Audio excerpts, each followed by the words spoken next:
பொங்கலோ பொங்கல். இரண்டாவது பொங்கல். சூப்பர் பொங்கல். பொங்கலோ பொங்கல். பொங்கலோ பொங்கல். பொங்கலோ பொங்கல். இரண்டாவது பொங்கல். சூப்பர் பொங்கல். பொங்கலோ பொங்கல். பொங்கலோ பொங்கல். பொங்கலோ பொங்கல். பொங்கலோ பொங்கல். பொங்கலோ பொங்கல். பொங்கலோ பொங்கல். சப்ஸ்கிரைப் டச் பண்ணுங்க. அருமையான பால் பொங்குது பாருங்க. எல்லார் வீடுகளிலும் இதே மாதிரி தான் மங்களகரமாக பால் பொங்கலோ பொங்கல். பொங்கலோ பொங்கல். நிறைவாக பொங்கலோ பொங்கல். அற்புதமான ஆனந்தமான கண்ணுக்கு இனிமையாக தைப்பொங்கல்.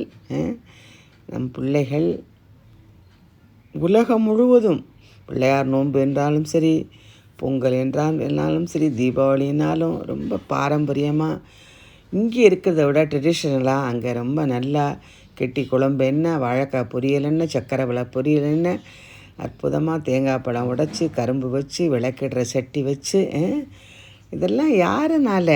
எல்லாம் இறைவன் நம்ம கூட இருக்கான். அவன் எல்லாத்தையும் அற்புதமாக கூடவே நின்று பிள்ளைங்களுக்கு துணையாக இருந்து நடத்தி கொடுக்குறான். ஆள் மனசில் நல் எண்ணங்கள் நிறைவேறும். அப்புறம் சக்கரை வள்ளிக்கிழங்கு. சக்கரை வள்ளிக்கிழங்கு வைப்போமா விளக்கடை சட்டிக்குள்ளே வச்சுருவோம். அப்புறம் வாழைப்பழம் வைக்கணும்ல சாமிக்கு. வாழைப்பழம். அப்புறம் வெத்தலை பாக்கு வைக்கணும்ல சுவாமிக்கு. பாருங்கள் இம்புட்டு இவ்வளோ பெரிய வெத்தலை இதே ஒரு மங்களகாரம் தானே. அவத்தாவோட செடியில் முளைச்ச வெத்தலை ரொம்ப நல்லா பாருங்க. நல்லா இருக்கா? Very good, very nice. அப்புறம் என்ன வைக்கணும்? பனங்கிழங்கு. Very nice. தீபத்தை மட்டும் தெரியலையே, தீபம் மட்டும். மணி ஏதாவது சொல்லுங்கள் பொங்கலுக்கு. எந்த கரத்தினை நான் இன்பத்தினை எந்த நிலத்தினை போடும் நந்தி மகந்தனையான குழந்தையை ஓதல் கரைந்த நிலவுலாக நேர்மறையை அலைகள் சோதி நம்மளை தேடுவான் மலர் சிலம்படி வாழ்க்கையுடன். வாங்க அப்பத்தான் வீட்டுக்கு நெய்வேத்தியம் பண்ணியாச்சு சுவாமிக்கு. வாங்க ஆளுக்கு ஒரு இலையை எடுத்துக்கோங்க.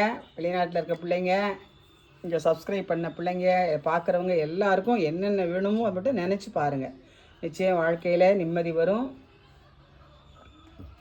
ஓகேவா? விளக்கட்டை சட்டிக்குள்ளே நீ பனங்கிழங்கு வைப்போம். Very good, very nice.